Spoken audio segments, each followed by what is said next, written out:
Guys, nakahiga kami ng apo ko ngayon, habang nanonood siya ng TV. Hello po. Mag-hello ka. Hello po. Good evening po. Good evening po sa mga viewers po ni Papa. Wow, ang bait naman ng apo ko, viewers ni Papa. May viewers na ba si Papa? Wala, mahina na viewers natin yung tik dahil hindi na ako ipe-present ko sa kanila. Hindi naman ako nakakapagkitara, hindi na rin ako makakanta. Ipe-present ni Papa? Ay, ano yung ipo-content ko? Comedy. Hindi na rin ako makakapag-comedy. Kailangan mag-iisip pa ako ng mga wala pa akong maisip na comedy. Nagkwento-kwento ko na lang, Papa, or yung mga ginagawa natin, yung what is your power today? What is your power today?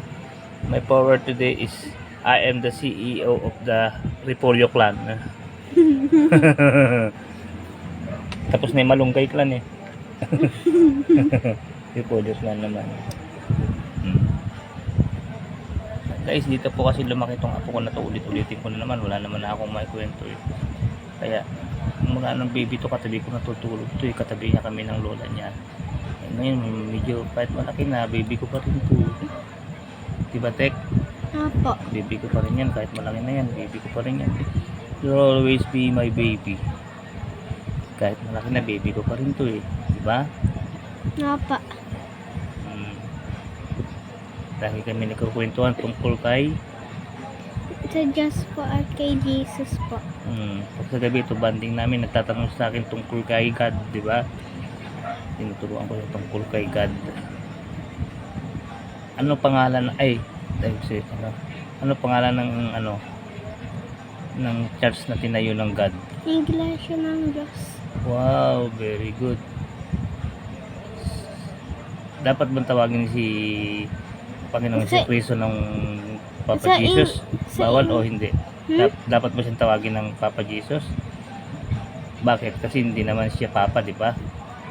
Anak. Tapos yung English ng Philippines ng Iglesia ng Diyos, tawag doon Church of God. Very good. Ano dapat sa buhok ng babae? Mahaba po. Sa lalaki? May ikli lang po. Wow, ang galing naman. Ano yung mga hindi dapat kainin? Dugo po at mga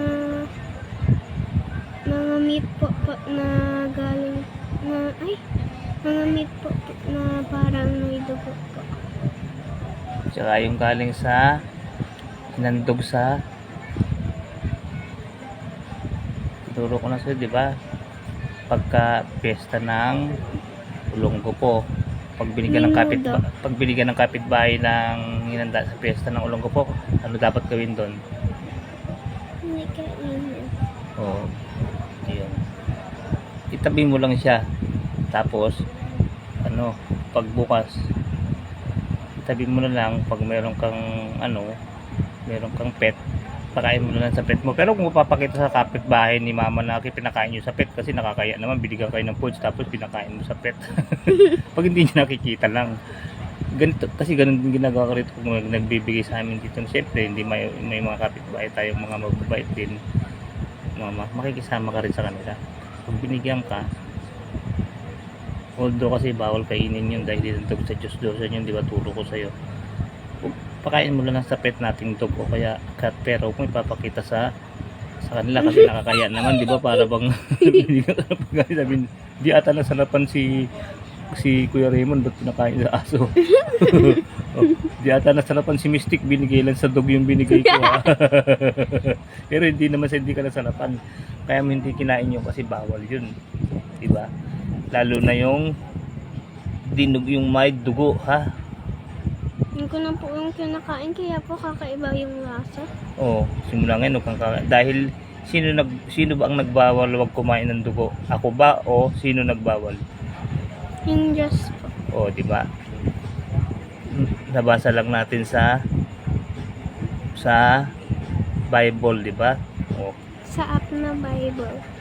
O sino nagbawal? Ako ba o yung God? Yung God. Sumusunod lang tayo kay God, diba? Dahil siya ang nagbabawal na huwag kakainin ng blood. Sabi niya yun kasi pwedeng kainin lahat, wag lang ang dugo, diba?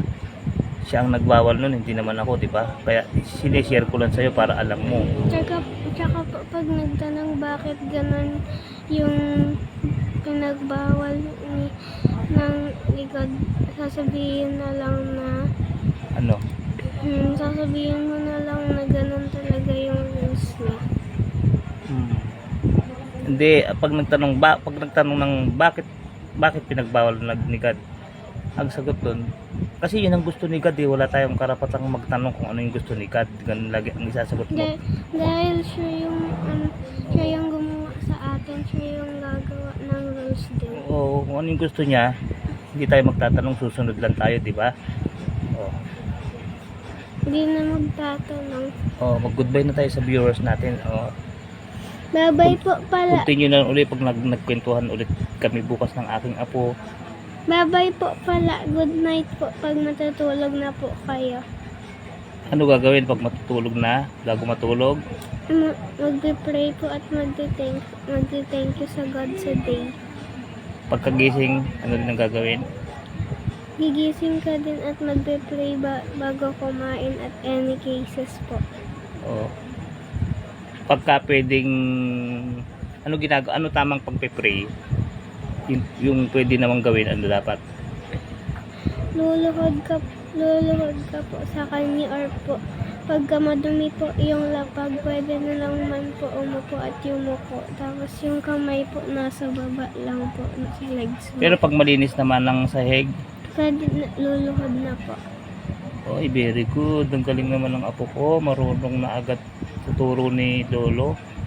Goodbye na tayo sa ating viewers. Goodbye po. Goodbye po. Good night. Kaya po ng dating Kuya Raymond Vlog. Keep safe, keep healthy. Always trust God. Ano pang huli? Ikaw ang tagasabi. Ano sasabihin? Salamat sa Diyos. Salamat po sa Diyos. God bless you all po. Thank you very much po. Thank you po sa lahat ng nag-watch. Maraming salamat po sa inyo. God bless you all. Thank you very much. And always pray before you sleep and any cases po.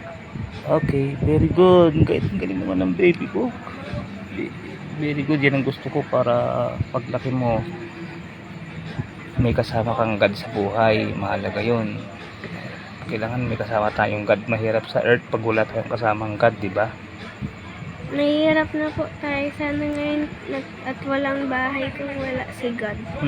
Noon. Pero kahit na mahirap lang basta may God, di ba? Hindi ka pababayaan ni God, di ba?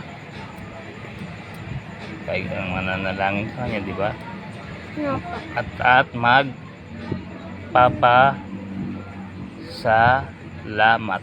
Nagpasalamat.